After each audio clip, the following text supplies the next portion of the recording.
اعوذ باللہ من الشیطان الرجیم، بسم اللہ الرحمن الرحیم۔ آج میں آپ سے جس حدیث کے بارے میں ذکر کروں گی اس کا تعلق جو ہے وہ انسان کی نیت سے ہے۔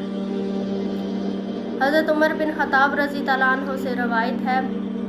کہ رسول اللہ صلی اللہ علیہ وسلم نے فرمایا کہ بے شک اعمال کا دار و مدار نیتوں پر ہے، اور بے شک ہر آدمی کے لیے صرف وہی کچھ ہے جس کی اس نے نیت کی۔ بس جس نے ہجرت اللہ اور اس کے رسول صلی اللہ علیہ وسلم کی طرف کی تو اس کی ہجرت اللہ اور رسول صلی اللہ علیہ وسلم کی طرف ہوئی، اور جس نے ہجرت دنیا حاصل کرنے یا کسی عورت سے نکاح کی غرض سے کی تو اس کی ہجرت اس طرف ہوئی جس طرف اس نے ہجرت کی تھی۔ نیت سے کیا مراد ہے؟ نیت سے مراد وہ مقصد خواہش ہے جس کو پورا کرنے کے لیے، جس کی تکمیل کے لیے انسان کو ارادہ یا قصد کرتا ہے۔ یہ خواہش اور مقصد کسی بھی عمل کے بنیاد پر ہو سکتے ہیں، یہ کیفیت پوشیدہ ہوتی ہے۔ انسان کے دل میں کیا ہے یا اس کی نیت میں کیا ہے اس کا اندازہ ہم نہیں لگا سکتے، لیکن اللہ تعالیٰ انسان کے دلوں کے بید کو بہت اچھے طریقے سے جانتے ہیں کہ انسان کے دل میں کیا ہے، کیونکہ اللہ تعالیٰ انسان کی شہراگ سے بھی زیادہ قریب ہیں، اور اللہ تعالیٰ نے فرمایا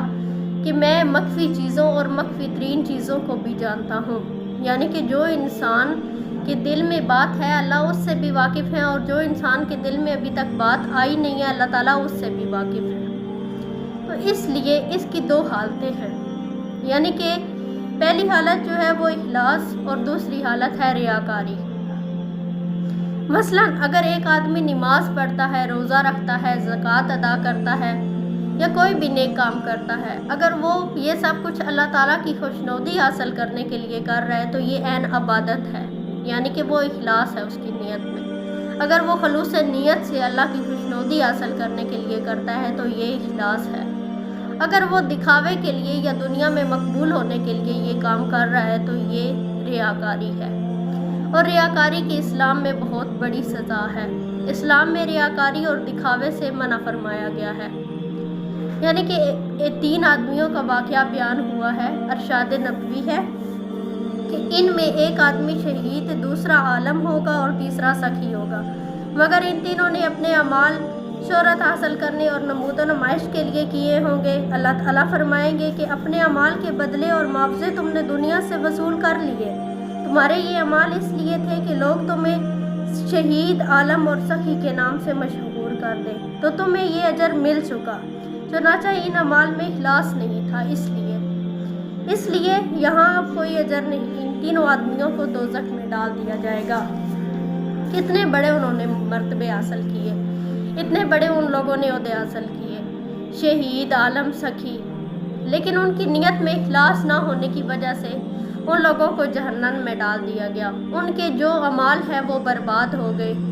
کیا فائدہ ہوا اس چیز کا ان لوگوں کے اعمال بھی برباد ہو گئے۔ اس لیے انسان کو کوئی بھی کام کرنی چاہیے تو خلوص نیت سے کرنا چاہیے تاکہ اس کے اعمال قابل قبول ہو سکے۔ کسی بھی چیز میں نیت کا بہت عمل دخل ہے، انسان کو اپنی نیت ہمیشہ صاف رکھنی چاہیے، اور اسی طرح نیت کے بارے میں ارشاد قرآنی بھی ہے۔ سورۃ حج میں ارشاد ہوتا ہے جس کا ترجمہ میں آپ کو بتاتی ہوں کہ اللہ تعالیٰ کے پاس تمہارے قربانیوں کے گوشت اور خون نہیں پہنچتے، بلکہ اس کے ہاں تمہارے دل کا تقویٰ پہنچتا ہے،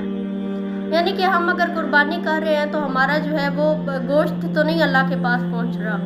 اللہ تعالیٰ ہماری نیت سے واقف ہیں کہ ہم اللہ کی رضا کے لیے، اللہ تعالیٰ کے حکم کے مطابق ہم کیا قربانی کر رہے ہیں، اللہ کی خوشی کے لیے یہ سب کچھ کر رہے ہیں، تو پھر ہمیں ہماری نیت کے حساب سے ثواب دیا جائے گا۔ ریاکاری اگر ذرا برابر بھی ہماری نیت میں ہوگی، ہمارے دل میں ریاکاری ہوگی تو ہمارے اعمال قابل قبول نہیں ہوں گے۔ اسی طرح ارشاد نبوی صلی اللہ علیہ وسلم ہے، اللہ تعالیٰ تمہاری صورتوں اور مالوں کو نہیں دیکھتا بلکہ وہ تمہارے دلوں اور اعمال کو دیکھتا ہے، یعنی کہ اللہ تعالیٰ جو ہے وہ انسان کے دل کو بھی دیکھتے ہیں اور اعمال کو بھی دیکھتے ہیں کہ اس نے جو اعمال کیے ہیں کیا وہ دل سے کیے ہیں، کیا اس کی نیت میں اخلاص تھا۔ اللہ تعالیٰ انسان کی نیت کو بہت اچھے طریقے سے جانتے ہیں۔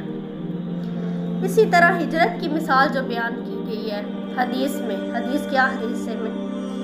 جس کی تفصیل یوں ہے کہ ایک صحابی نے ام قیس نامی ایک عورت کے کہنے پر مکہ سے مدینہ ہجرت کی اس نسبت سے وہ صحابی مہاجرہ میں کیس کے نام سے مشہور ہوئے۔ کسی صحابی نے حضور پاک صلی اللہ علیہ وسلم کے سامنے ان کی ہجرت کا واقعہ پیش کیا تو آپ صلی اللہ علیہ وسلم نے وضاحت فرمائی کہ مہاجرہ میں کیس کی ہجرت تو نکاح کی غرض کے لیے تھی اور اللہ اور اس کے رسول کے لیے نہ تھی۔ نیت اور دل کا تعلق۔ نیت ارادہ اور تمام اعمال کا سرچشمہ دل ہے۔ نیت کے اچھے اور برے ہونے کا تعلق انسان کے دل پر موقوف ہے، لہذا نیت کی اصلاح کے لیے دل کی اصلاح ہونے کا تعلق انسان کے دل پر موقوف ہے، لہذا نیت کی اصلاح کے لیے ضروری ہے کہ انسان کے دل کی بھی اصلاح ہو۔ دل کی اصلاح اس کے لیے بہت ضروری ہے، اس لیے نبی صلی اللہ علیہ وآلہ وسلم نے ارشاد فرمایا، خبردار تمہارے جسم میں گوشت کا ایک لوتھڑا ہے، جب یہ درست ہوا تو تمام جسم درست ہوگا، اگر یہ بگڑ جائے گا تو تمام جسم بگڑ جائے گا، جان لو کہ یہ دل ہے۔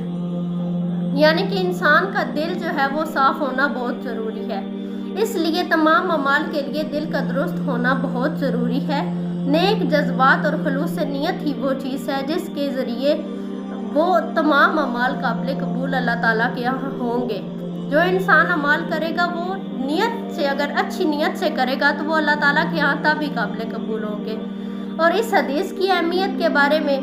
اکثر محدثین نے جب کوئی حدیث کا مجموعہ تیار کیا تو انہوں نے اپنی کتاب کے شروع میں اس حدیث کو درج کیا، چونکہ اس حدیث میں نیت کی اہمیت کے بارے میں تاکید کی گئی ہے، چونکہ تمام اعمال کا دارومدار نیت پر ہی ہے۔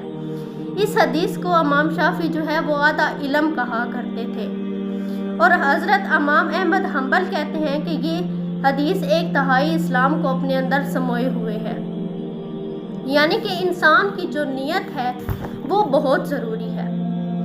انسان کی جو نیت ہے وہ ہمیشہ صاف ہونی چاہیے۔ انسان کی اعمال کا دارومدار وہ جو ہے وہ نیتوں پر ہی ہے، اس لیے کوئی بھی کام کرنا چاہیے نیک تو انسان کو اپنی نیت صاف رکھ کے کرنا چاہیے، تاکہ ہمارے جو اعمال ہیں وہ برباد نہ